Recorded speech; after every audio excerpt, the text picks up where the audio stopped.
सूर्योदय न्यूज में आप सभी का स्वागत है। पिछले कुछ समय से जैसा कि हम सभी जानते हैं कि पूरे देश में रामचरितमानस की चौपाई ढोल गवार शूद्र पशु नारी सकल ताड़ना के अधिकारी, इस चौपाई को लेकर विवाद मचा हुआ है, घमासान मचा हुआ है। ऐसे में हम अहमदाबाद के सनातन धर्म के ज्ञाता, रामचरितमानस की चौपाइयों के ज्ञाता डॉक्टर आर.बी. भदौरिया जी से मिलने आए हैं। Doctor RB. भदौरिया जी विश्व हिंदू परिषद कर्णावती पूर्व के नैतिक शिक्षा आयाम प्रमुख है, साथ ही राजपूताना मेडिकल फाउंडेशन के अध्यक्ष हैं। तो हम इनसे जानेंगे कि ढोल गवार शूद्र पशु नारी सकल ताड़ना के अधिकारी का असली मतलब क्या है। जय श्री राम। हिंदुः सोदरा सर्वे न पतित भवेत हिंदू, मम दीक्षा हिंदू रक्षा, मम मंत्र समानता। हम सभी सनातनी माँ भारती की संतान हैं, तो फिर कोई ऊंचा और कोई पतित कैसे हो सकता है। मेरी दीक्षा ही हिंदू रक्षा है, मेरा मंत्र ही समानता का मंत्र है।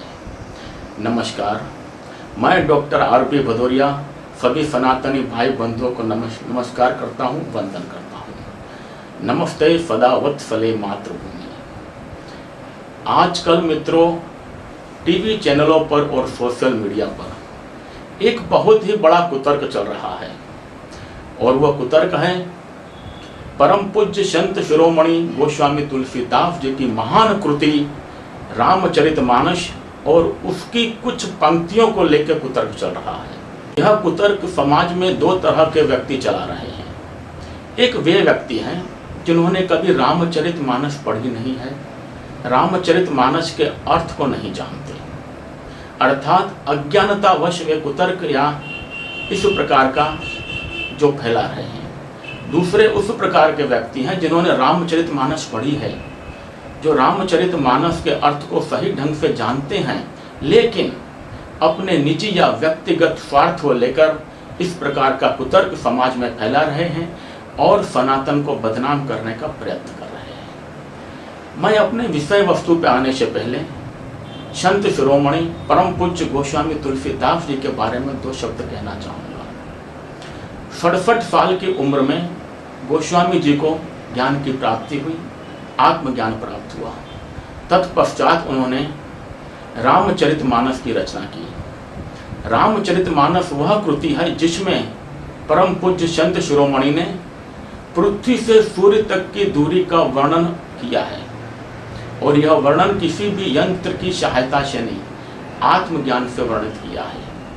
आज आधुनिक युग में वह अंतर सचोट साबित होता है। हम सोच सकते हैं बिना किसी यंत्र की सहायता से सूर्य से पृथ्वी तक की दूरी, इतनी बड़ी दूरी का सचोट अंतर कौन बता सकता है। सिर्फ और सिर्फ आत्मज्ञानी व्यक्ति या फिर ब्रह्मलीन अवस्था को प्राप्त संत ही बता सकता है।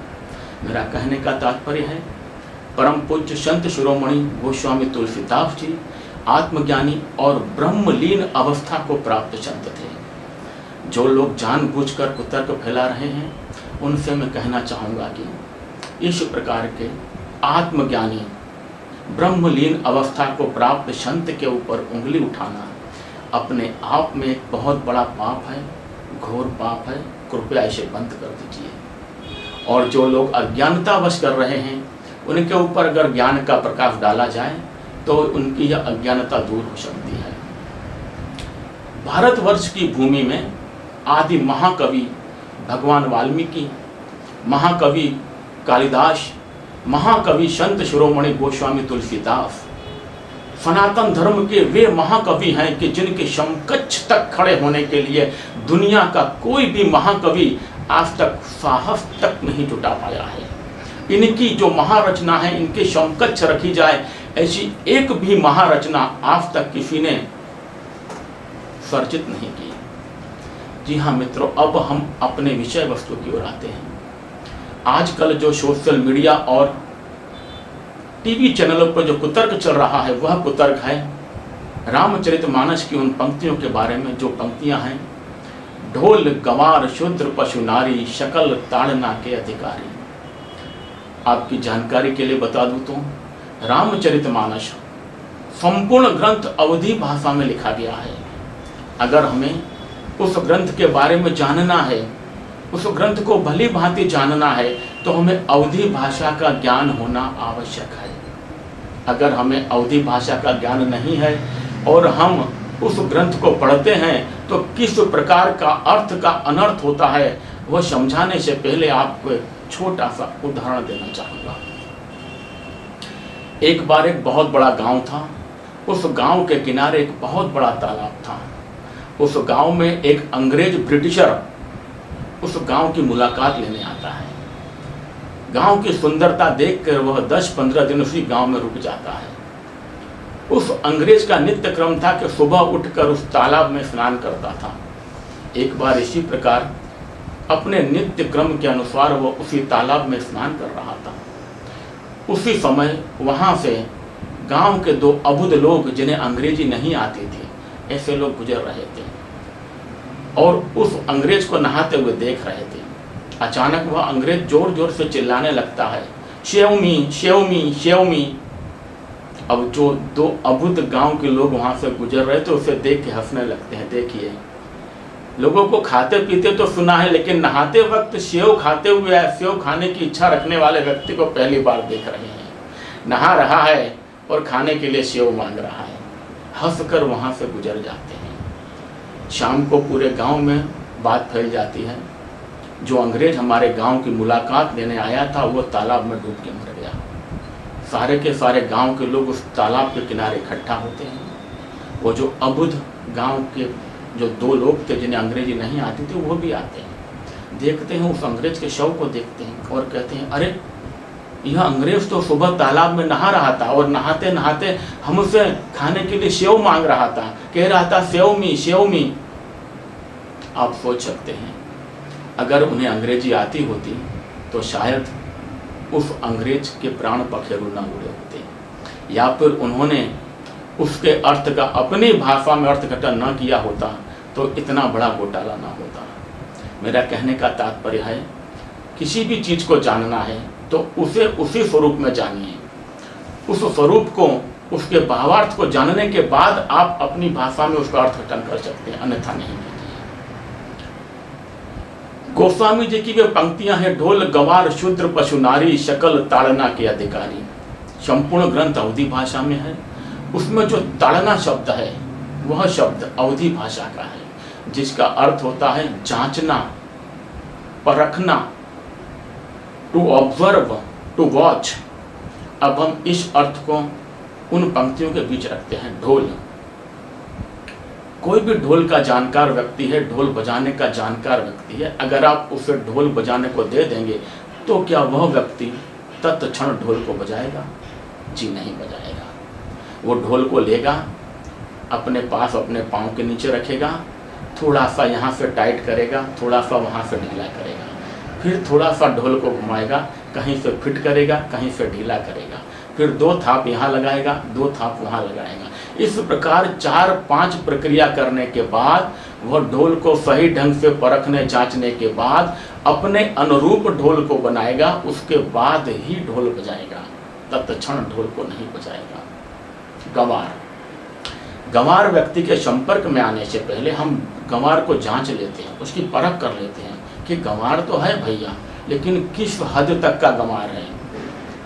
सिर्फ पढ़ाई लिखाई में ही गंवार है और सुसंस्कृत है, या फिर पढ़ाई लिखाई में भी गंवार है और सुसंस्कृत भी नहीं है, या फिर कुछ गंवार तो इस हद तक के होते हैं कि अपने गुरु पर भी हाथ उठा देते हैं, कुछ गंवार उससे भी ज़्यादा होते हैं, अपने माँ बाप पे भी हाथ उठा देते हैं। अर्थात गंवार के संपर्क में आने से पहले उसे जांचना परखना आवश्यक है कि ये गंवार तो है, लेकिन किस हद तक का गंवार है, कैसा गंवार है, उसके बाद ही हम उसके संपर्क में आते हैं। तीसरा शब्द है शूद्र। शूद्र का सीधा साधा अर्थ होता है सेवक। क्या हम हमारे घर में सेवक को रखते हैं तो उसकी जांच परख नहीं करते, उसका बायोडाटा नहीं लेते कि यह कहाँ तक पढ़ा हुआ है? बिल्कुल ही गंवार है, घर का कचरा पोता का काम करेगा, या फिर उससे थोड़ा होशियार है, घर का थोड़ा रसोई का काम भी कर लेगा, या उससे थोड़ा होशियार है कि थोड़े बहुत बाहर के सौदे वोदे का काम भी कर लेगा, सौदा ले आएगा, या फिर उससे भी अधिक होशियार है, बैंक का काम भी कर लेगा। सेवक को घर में रखने से पहले क्या हम ये सब चीज़ों की जांच नहीं करते, परख नहीं करते? जी हाँ, सभी लोग करते हैं और उसके बाद ही सेवक को या नौकर को अपने घर पे रखते हैं। उसकी संपूर्ण तौर पे जांच या परख करने के बाद ढोल गंवार शूद्र पशु, हम पशु को खरीदते हैं या पशु के पास भी जाते हैं तो सबसे पहले पशु के बारे में जानकारी इकट्ठा कर लेते हैं। सबसे पहली जानकारी तो यह होती है कि पशु मारता है या नहीं मारता है, यह पहले जांच लेते हैं या सुन लेते हैं या किसी से माहिती ले लेते हैं। उसके बाद आपको मालूम होगा कि घोड़ा खरीदने वाले घोड़े की नस्ल को जानते हैं, किस नस्ल का घोड़ा से परखते हैं, उसके बाद ही घोड़े की कीमत लगाते हैं। गांव में जो लोग बैल चलाते हैं, बैल खरीदते हैं, वे भी बैल की नस्ल को परखते हैं, बैल किस नस्ल का है, कैसा बैल है, उसके बाद ही बैल की कीमत लगाते हैं और बैल को खरीदते हैं। जो लोग बकरियां रखते हैं वे लोग भी जानते हैं कि वे बकरियों की नस्ल को देखकर ही खरीदते हैं। यह बकरी कितना दूध देगी, यह बकरी एक बार में कितने बच्चों को जन्म देगी, सब कुछ जांच परख लेने के बाद ही हम पशु को खरीदते हैं, अन्यथा नहीं खरीदते या उसके संपर्क में आते हैं। अंत में आता है नारी।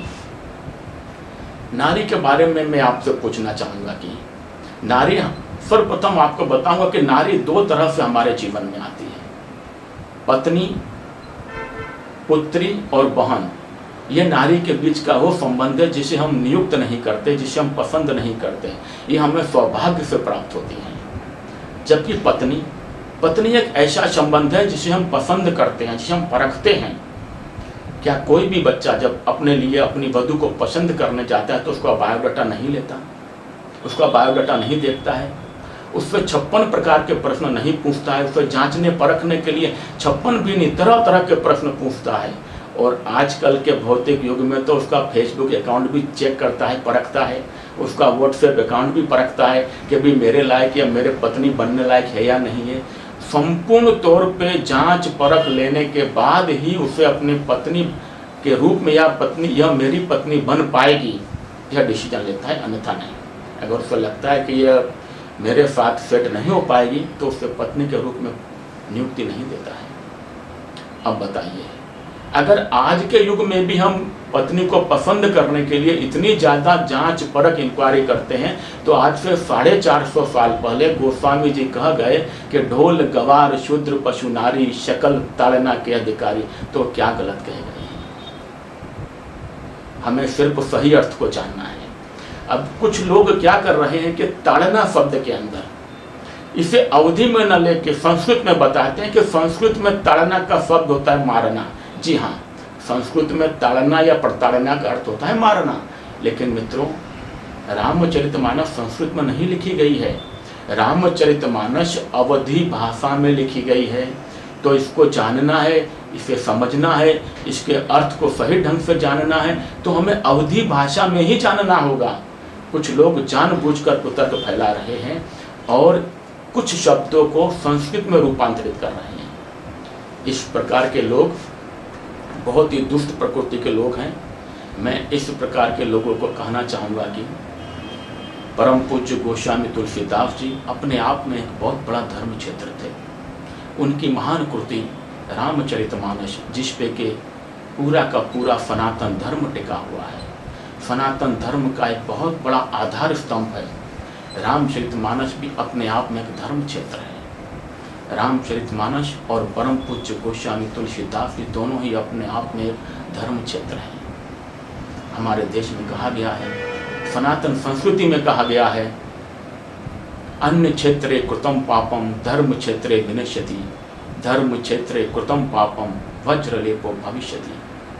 अगर अन्य क्षेत्र में पाप किया जाए तो धर्म क्षेत्र में जाने के बाद वह पाप का प्रभाव कम हो जाता है।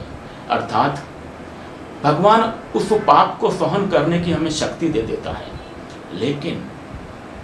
लेकिन अगर हम धर्म क्षेत्र में जाके पाप करते हैं तो यह पाप कर्म जन्मों जन्मांतर तक हमारा पीछा नहीं छोड़ता। वज्रलेपो भविष्यति, वज्र की तरह हमारे साथ जुड़ जाता है। काल कालांतर तक इसके परिणाम हमारा पीछा नहीं छोड़ते। जो लोग जानबूझकर कुतर्क फैला रहे हैं, ऐसे लोगों से मैं हाथ जोड़कर नम्र विनंती करना चाहता हूं कि सुधर जाइए, मौका है। अपने निजी या व्यक्तिगत स्वार्थ को लेकर सनातन को बदनाम मत कीजिए, इस धर्म को बदनाम मत कीजिए, सनातन संस्कृति को बदनाम मत कीजिए। रामचरितमानस और परम पूज्य गोस्वामी तुलसीदास जी जो कि ब्रह्मलीन अवस्था को प्राप्त संत थे, उन्हें बदनाम मत कीजिए। मैं गोस्वामी तुलसीदास जी की इसी रामचरितमानस की कुछ पंक्तियों को आपके सामने प्रस्तुत करता हूँ। हमारे वेदों में कहा गया है कि यथा पिंडे तथा ब्रह्मांडे, जो एक छोटे से छोटे पिंड में है वही बृहद रूप में इस ब्रह्मांड में समाया हुआ है। हमारे शरीर के एक छोटे से छोटे कोश में जो विद्यमान है, इससे अधिक बृहद स्वरूप में इस ब्रह्मांड में कुछ नहीं है। गोस्वामी जी ब्रह्मलीन अवस्था को प्राप्त संत थे। इस भाव को, इस विषय वस्तु को भली भांति जानते थे।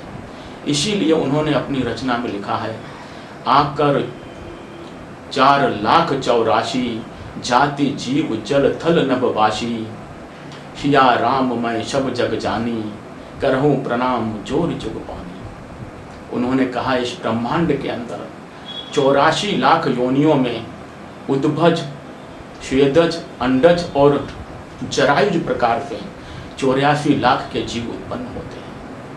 इन समस्त 84 लाख जीवों को मैं राममय देखता हूँ।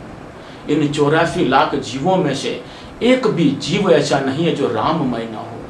अब आप सोच सकते हैं, जो गोस्वामी जी एक छोटे से छोटे जीव के अंदर भी राम और सिया जी को देखते हैं, अपने आराध्य राम को देखते हैं, क्या वे गोस्वामी जी ढोल गंवार शूद्र पशु नारी में अपने आराध्य को नहीं देखते होंगे?